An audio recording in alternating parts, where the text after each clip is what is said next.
During the fall and winter months in Brewton, Alabama, many people enjoy the hunting sports. Small game, wing shooting, waterfowl, and deer hunting are all available right here where we live.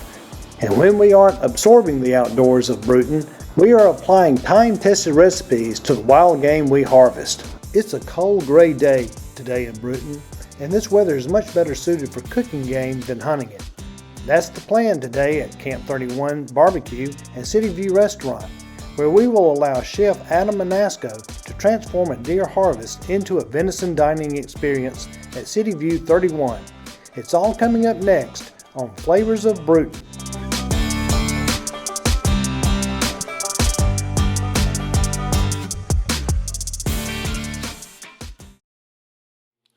Adam, tell us where we are right now. We are on the second floor of the Hourglass, which is our private dining facility here at Camp 31. It's called City View 31. What is this is a little bit different than downstairs from Camp 31. What's different about this up here? It is. We have a different menu, a little more elegant, with some a little bit higher class food, higher end food, better scotches, bourbons, some nicer wines. We're open on the weekends, usually Thursday, Friday, Saturday, according to if we have private dining parties and such like that. Is that an indication of what you got behind us here? We do. We try to keep all the newest trendy liquors and all the Crown, peach, apple, vanilla, all of them. They sell really well and everybody enjoys them. So, we've done an episode here before, and what we're trying to do this time is I was lucky enough this past weekend to get a deer, and we're going to take the loin out of that deer and have Adam prepare it for us. And what's the dish you're going to do? Well, we're going to be doing a version of the classic steak Diane, which is, I guess, created in the 1930s in the New York area. There's a lot of ideas on what the name was for. Someone say it might have been the chef's girlfriend, but we like to think it's the goddess of the hunt, Diane. We'll go with that. That sounds great. Before we ever brought this meat in, there's some preparation that has to go into deer preparation for venison, and that is as soon as the deer is taken, you need to take that meat, get it chilled down as quickly as possible. Not everybody has a walk-in cooler at their home or at their camp. I certainly don't. So what I do is I typically will take the meat, debone it out, put it in a cooler on crushed ice, leave the plug to the cooler open so that water completely drains out. Now I've been doing that for 2 days, and you want to do that until the water runs clear. And I never take bones in the meat, and you grew up with the rest of us in the way that we do it. Absolutely. We always, as soon as Uncle Steve always taught me, as soon as you killed it and you skinned it, you went ahead and deboned it and got ready for the processor to make some sausage and some of the country fried steak and everything else that we had. So. That's exactly right. We never put bones up in the freezer. It's going to puncture a bag or make a mess in a freezer at some point in time. That's right. And the bones, as they age, also get a little odoriferous, so we try to keep those out of there. There you go. So that's what we've got. We've got this meat prepared for Adam to take it from where I left it, which is in the cooler from the deer, and I guess that's where we start next, is we go to your kitchen. Absolutely. We're going to take it, we're going to clean it up, get all the sinew and what little fat, silver skin, off of it, and get it prepared, cleaned, cut into medallions, and with the steak Diane, you pound it out a little bit and season it up and pan sear it. So. That's what I was going to ask you, is most people, this is a very red, lean meat, and so it's not quite the same as preparing, say, a lean cut of steak. You've got to make some preparations for a meat this lean, correct? Absolutely, and you don't want to, you're really cooking it on a high heat. Put a nice char on it, then we're going to take it out and make our Diane sauce, which is a mushroom brandy cream sauce. And then you're going to put it back in and sort of finish it off in the sauce. That way it absorbs the flavor and the richness of the sauce, and finish it off to a nice medium. We don't want to go over medium, that much of a lean deer. If you go anything, it'd be a little bit tough. So you want to keep it around a medium temperature. And that's kind of another thing about deer meat. Once you overcook it, you've really gone too far with it. Absolutely.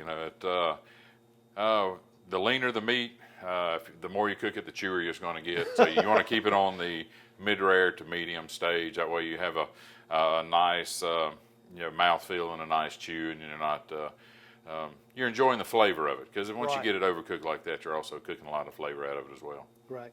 Folks, we're going to follow Adam downstairs to his kitchen, and we're going to take this dish just the next step.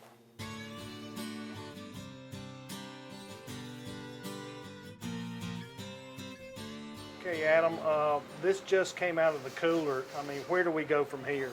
All right, well, we have this beautiful back strap.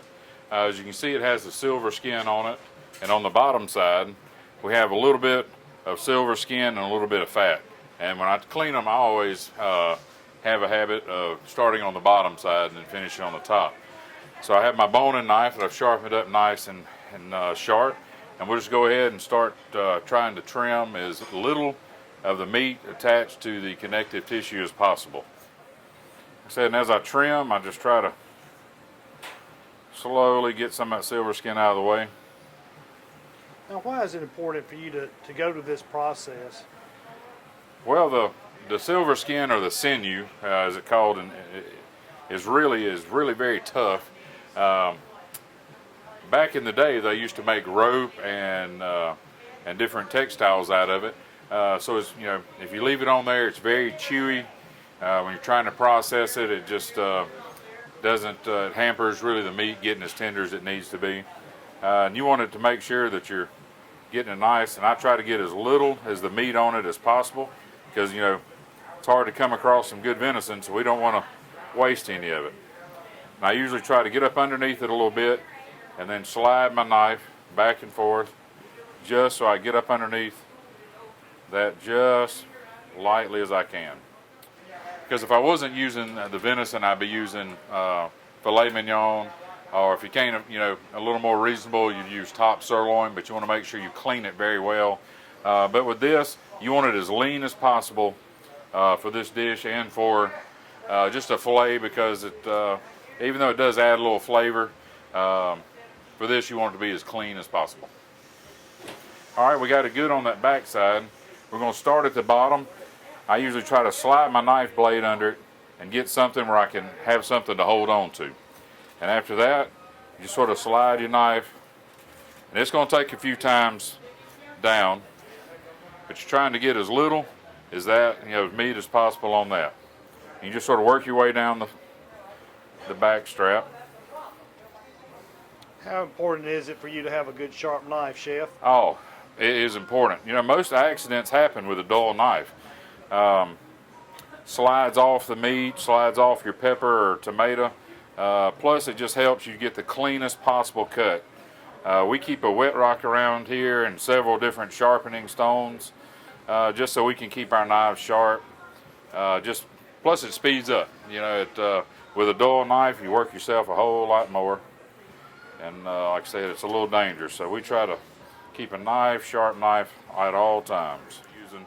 A lot of times you can cut them into fillets, as far as if you want a 4-ounce little steak, or if you want something a little bit bigger. For this, we're going to be trying to cut 3-ounce little portions, and then we're going to pound it out to help with the cooking process and to actually help tenderize it as well. So you want to get it nice. It's probably about an inch, inch and a quarter thick. Try to get it this size medallion.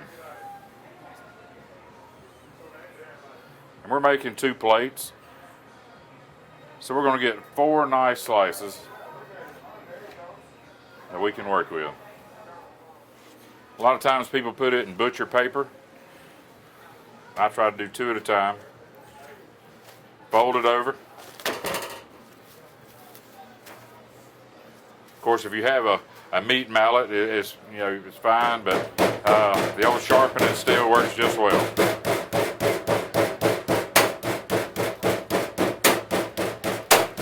We're going to try to pound it down to about a 1/2 inch thick.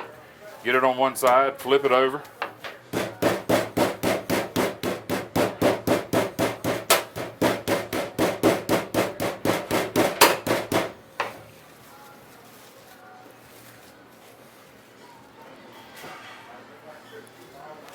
And it helps there the dents, you know, so it's going to get it to a spot that it's going to, like I say, make it help it cook a little bit quicker, and that way it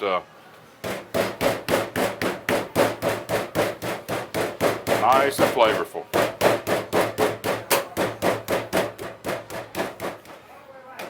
All All right, as you can see that we've got it about a 1/2 inch thick. We've got it nice and pounded out. Now we're going to move around to the line so we can season it up, get it in our skillet, go ahead and get it browned off, and make our Diane sauce and get everybody fed.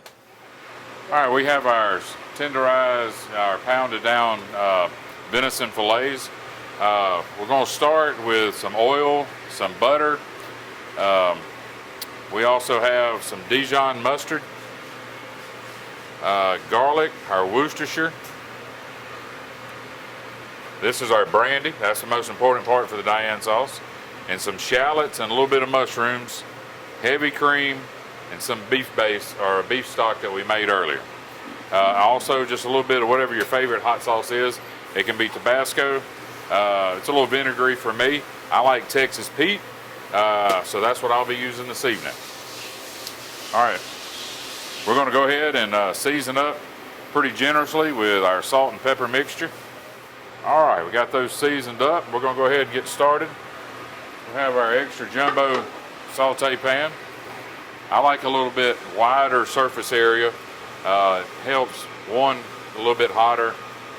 Two, the surface area helps it cook a little bit quicker, thicken the sauce a little bit faster.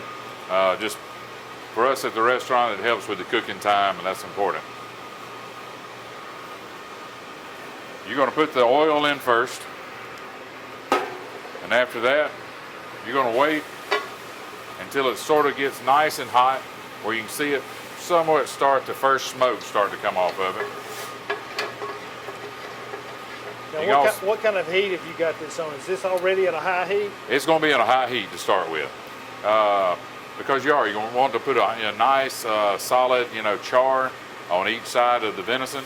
Then we're going to set it to the side, and then once we start making our sauce, we'll turn it down to a medium-high heat because you don't want the butter and the heavy cream and stuff to separate. So you're starting off high. But we're going to start it off on a high heat. Once we got the oil going, go ahead and add our cubed butter.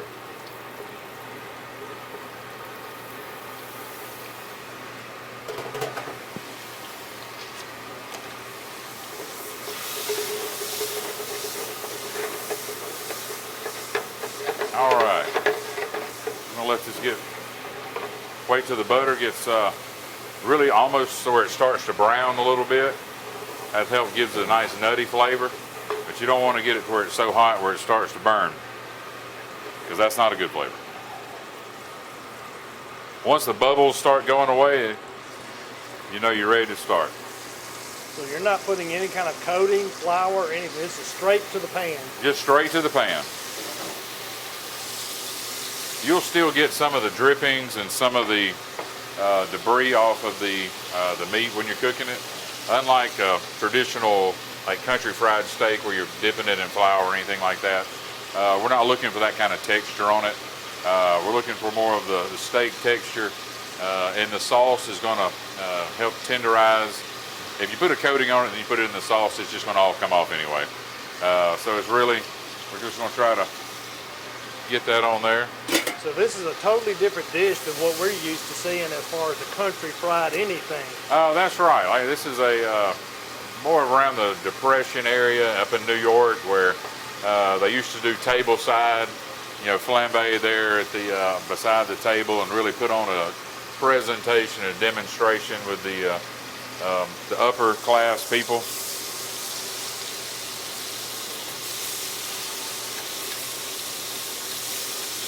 You're really just trying to get a nice light brown char on it. That's why you want it on the high heat, just to get a nice little char. You're not trying to get it too much of a crust on it, just a nice little char. You're going about 1 minute on each side. That way you get the cooking process started, but it's not going too long where it overcooks. Is there a certain look that you're looking for when you're trying to see if something has the proper Well, it's really the caramelization of the edges of the meat. You have that nice brown sort of texture to it. Has a little bit of crispiness to it. If you seal in the meat, what you're really doing is sealing in the juices. Once you seal it, it's going to help keep the juice inside, keep it nice and moist and tender. All right, this is what we're really looking for. Like I said, this nice brown texture. Looks really good. About 30 seconds on the other side, and we're going to move it to our other plate, and we're going to start to make our sauce. All right, now we have our meat to where this has a nice caramelization on it. This is kind of what you're looking for, the nice brown, really not too dark, and just a little more than a nice light brown. Nice medium coat. We're going to move this off to the side.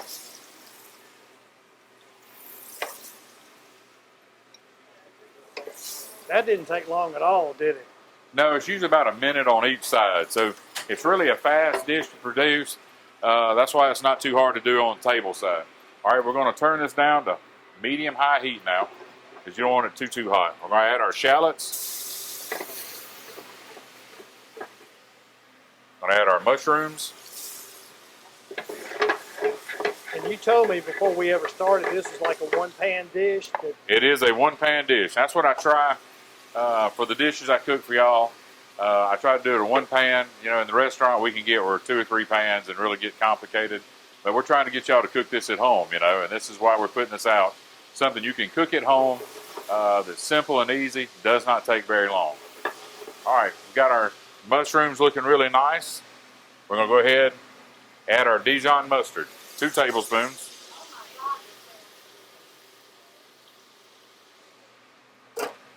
Going to add our Worcestershire sauce.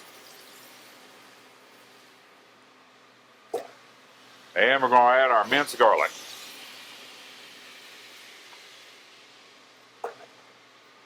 That's kicking off some flavor now, isn't it? Oh yeah, it's really starting to really smell. That Dijon mustard just gives it a nice twanginess. Mixes in well with the brandy. All right, we're going to cook it for about 45 seconds to a minute. And what we're doing is we're letting the garlic really caramelize, and that's going to bring out the sweetness of the garlic and really add a lot of flavor to it. Now, here's the fun part. I'm going to kick this up on some high heat. We're going to add our brandy. And hopefully we'll get it to flame up a little bit. There we go. That's why they don't do it table side anymore. Too many lawsuits of catching people on fire. All right, we're going to cut that heat down a little bit. And really, all we're looking for from the alcohol is the flavor. You know, the alcohol sort of burns off and it leaves the flavor behind. After that, we're going to add our heavy cream. We're going to add our beef stock.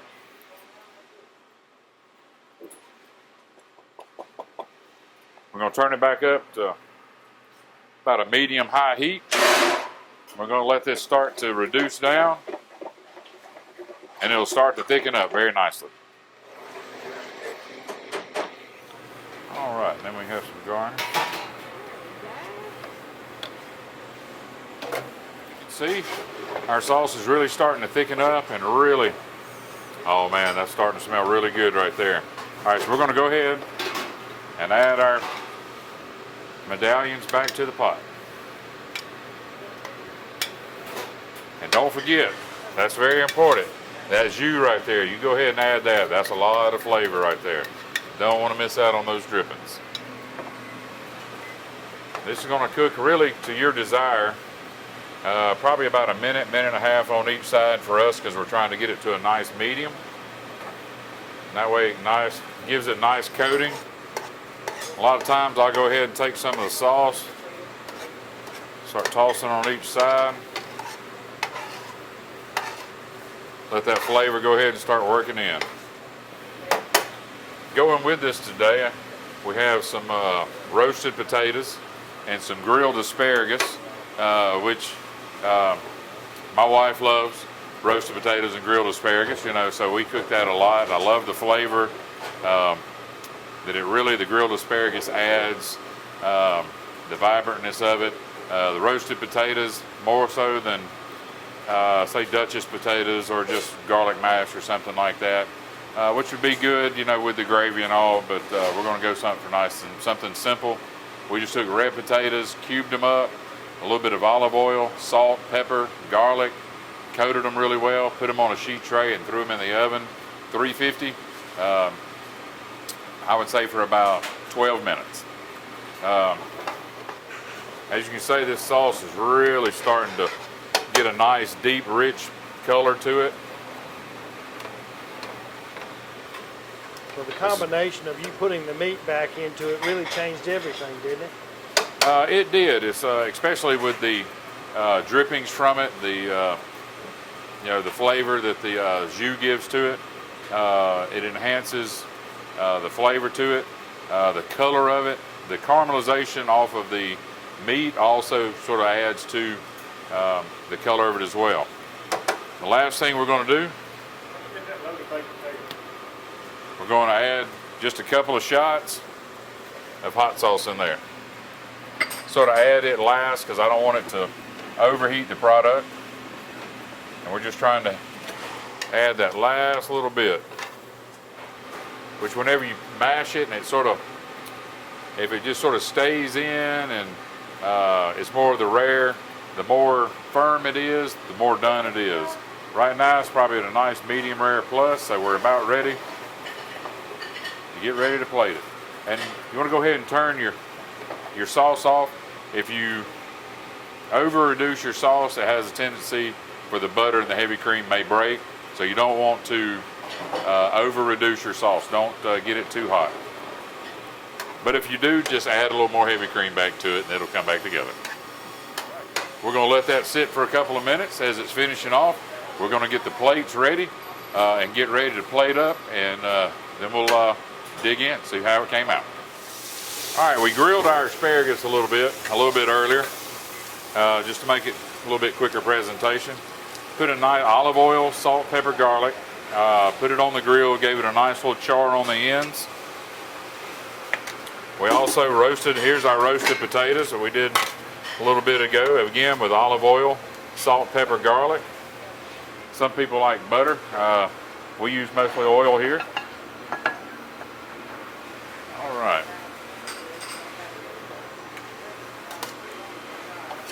We're going to use our new plateware that we got for City View.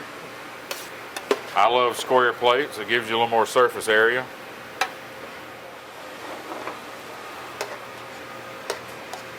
Get those nice and coated.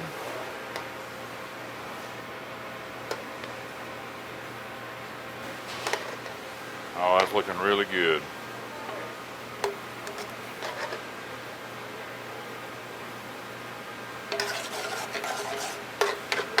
We're just going to add a little bit of this to it. Make sure it's nice and coated. Get some of those mushrooms.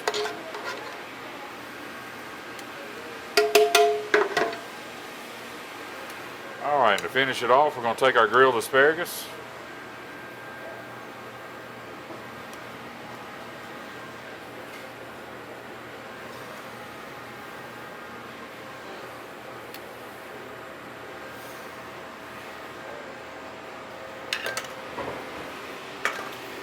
And then I de-seeded a tomato and cut it into juliennes.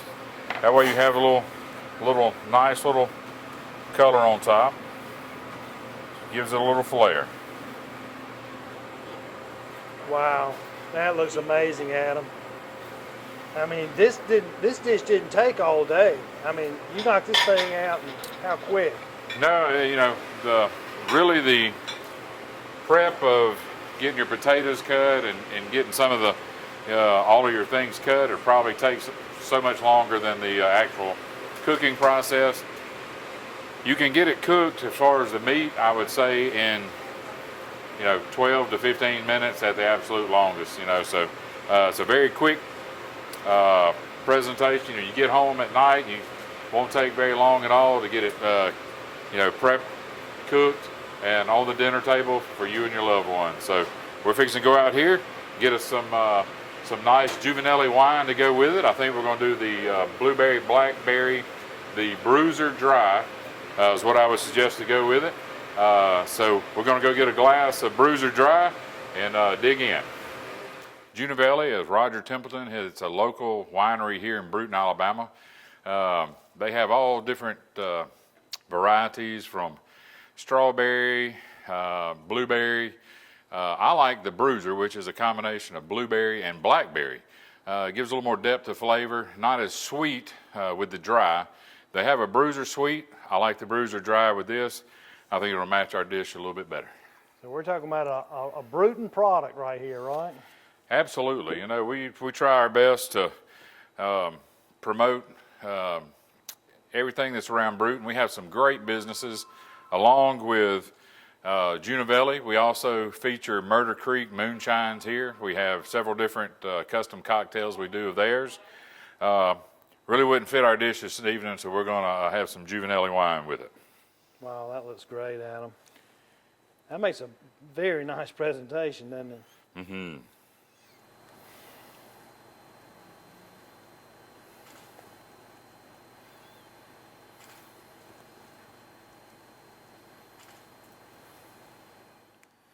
Folks, what a dish right here at Camp 31 up top. And where are we?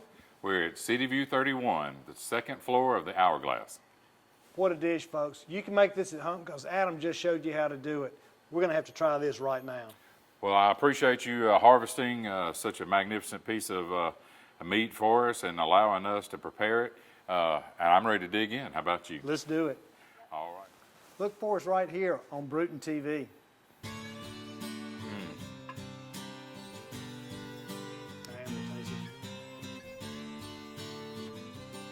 That is delicious.